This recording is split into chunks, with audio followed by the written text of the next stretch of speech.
touch that with. Yeah. Oh, We're you're now live. Here we are. Hey. Good. That's how I always started. I don't know why I do that. Hey. Oh, And then we cheers. And today we're having water because Yeah, it's like 2:20, and you have to drive to St. Catharines. I have to drive to St. Catharines for hockey tonight, which is ridiculous We on could a have had Thursday. coffee. We could have had coffee. The point is we're not having gin We're not having gin yet. and we're not having coffee. So here we are. Okay. Yeah. So we just wanted to touch on Go with it. the fact that yesterday was Bell Let's Talk Day, and we did bring. Oh, am I out of the picture? I know, We've got this two. If anybody's figured out how to do an Instagram live with your camera, like what's this, vertical? It's horizontal. Horizontal, let us know, because having it this way, it makes, like, I feel like we have We have to to sit be really close, but on the other breathing one, on each we've other's got so much space we could fit 2 more people. I know. So That's okay. anyway, We'll just try and stay close. Yes. So we just wanted to have a conversation because we touched a little bit in our stories and our posts yesterday on some things to do with that With mental Bell Let's health. Talk, yeah. And so it's a big day. It's one big day where mental health gets the attention it deserves. Right. One big day. So my biggest problem, I feel like, is that it's one day. Like, it shouldn't be. it shouldn't be. You No. know, certain types of cancer get a whole month.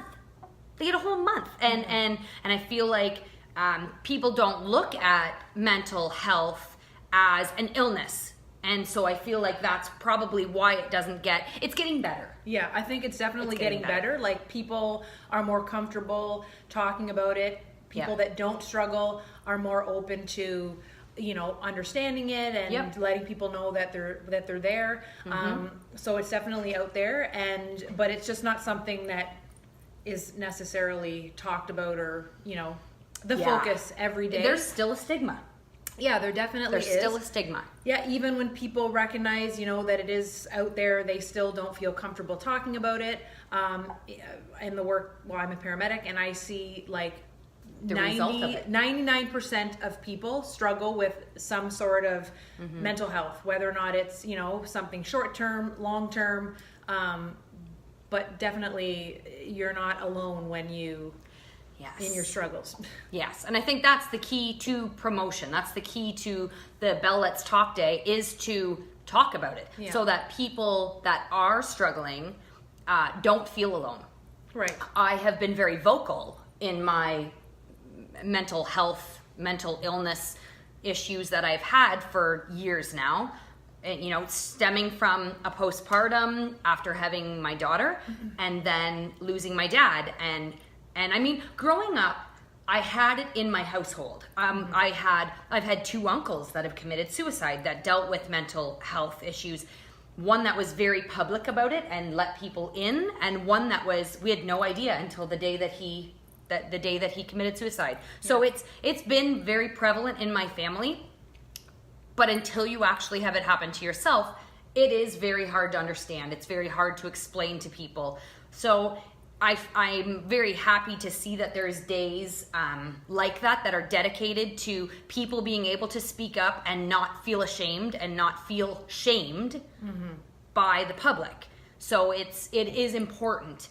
And that's coming from somebody, like I said, that has dealt with it. And I've chosen to go very public with mine because that was my form of therapy. Right. That Yeah. it started out as my way of relief and my way of dealing with everything that was happening, and it turned into me actually being able to help people. Right. And it's the other part of it too is not everybody goes down that path because of something that's happened. So, both of our dads passed away when they were very young, Yeah. and I never went down that path like Jesse did with depression. So sometimes it's hard for people to relate to that because they're like, well, I didn't have It that. didn't So happen to why me. did it happen Yeah. why did it happen to her? How can she be? Or they think it's, you can just get over it. Right, because they did, right? Yeah. But everybody's different, and it's important to know that not everybody has the same signs and symptoms. Yeah. Not everybody reacts right to the situations the same. So you can't judge somebody else, the way that they handle it, or if you have depression and somebody else says they have the depression and they are acting different. Or, Yeah. You know, you can't say, well, she doesn't really have depression because I'm really sad and look Yeah. at her. Yeah. Because you don't always see. No, how, you don't. right? I know, like, I am able to keep mine under control a lot. And I feel like for me, diving socially into a lot of situations and keeping myself very busy is a good therapy for me as well, because it doesn't allow me the time to sit at home and think.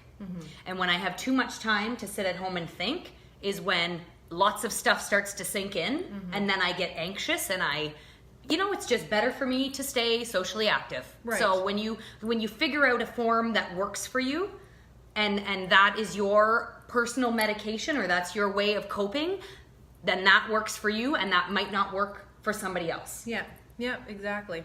So the other thing is that, we have somebody that is going through the depression, anxiety, whatever mental health issues that they're dealing with. And then the other side of it is the family and how they handle it, because it's not just that one individual. It can affect a lot of different people. So I did post a couple things yesterday about kids and helping kids struggle through anxieties.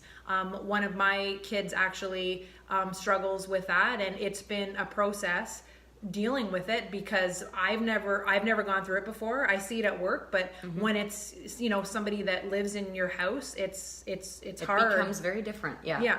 So I'm kind of the flip side of it. And with her, it was a combination of things. So there was an actual illness that happened, which we dealt with that. Once that was dealt with, the signs and symptoms, the stomach pains, the crying, that never ended. So we flipped to another diagnosis, there was a parasite, there was gluten intolerance. Yeah. So then we had to change the diet, and we weren't seeing anything. And then we started thinking, okay, maybe this is something else. So it took a good couple of months to actually get a diagnosis and start working through it. Yeah. And it is really, really hard, especially when the child is so young and you have no clue what to do. So it's important to know that there are resources out there to help, because you don't want the child to feel like, they can't talk about it, and recognize that, it is an illness, and treat it like an illness, and then get them the coping skills, because if you don't, then down the road it will just continue. It's just going to roll, and they're not going to know. And the support, you've had great support from the school. Oh my God. I feel like there is more and more programs in place now for kids, which is very important, because for kids, how confusing would that be for a child to not be able to understand why they're feeling the way they're feeling, and your child actually exerts a lot of confidence, and you would think that there is a ton of confidence there, and what you don't know is the struggles that somebody is holding inside of them. So having the lines of communication open at home, and having an open relationship with your children, and being able to talk, and having it comfortable enough for them to say what they're feeling. But you guys have had to be open to what has been happening, and not understand. So being open as a parent, and being willing to look into programs that will support your child is huge. Yes, and also to support the family, because for us, we felt like we recognized what was happening, but she actually did have a diagnosis of a medical issue. So in her mind, that's what was the problem. So she couldn't understand how, my belly pain is from my anxiety. They don't understand how that works, right? So it was really hard. So there's lots of resources out there, because we didn't want to say the wrong thing. You don't want to do any more damage, but you don't know what to say. So you contact your school, you go through your doctor. We went to a pediatrician, psychologist. There are resources at the school. So make sure that if you're not satisfied with a diagnosis, go get a second opinion. But there's definitely resources out there, probably right at your school. There's free counseling at the doctor's office I think it's every Wednesday, but like twice a week during the day, they have counselors in there that will, you make an appointment, and I think you have 4 or 5 sessions covered through OHIP, and then if you have benefits, whatever. But there are lots of resources out there for kids, for families, to work through it, because it is. The post that I did yesterday, Marilyn Dennis had an episode yesterday on children and with anxiety and how it's coming out in kids as young as 10. Yeah. And you've seen, like, what was it, 2 years ago? I think Woodstock, the suicide rate for high school students in a town like very close to us was outrageous. They actually called in, like there was big name speakers that came to town to speak about mental health awareness because of what was happening. It's happening at university level, it's happening at high school level, it's happening at public school level. So I think, a lot more attention has to be put on also, like, what could be causing this in our kids? Like, what is it? The social factors? Is it environmental factors? Like, what is it? But I feel like awareness is key, and that's the start. So as long as the communication is open in your home, and that, like you said, you if you're not happy with a diagnosis, or if you feel like there's something more, trust your gut. Trust your gut when it comes to your kids. You have to be an advocate. Yeah, definitely. And you said too about like having a child. You have 4 kids, but one of them is acting out. For whatever reason. And just knowing that, like we said, not everybody processes things the same way. So as far as the cause, it could be like a chemical thing. It could be something happening at school. It could be, multiple things. So, but just letting them know that, you're there for them, taking the time. You really got to watch that episode of Marilyn Dennis. It was really, we will tag that.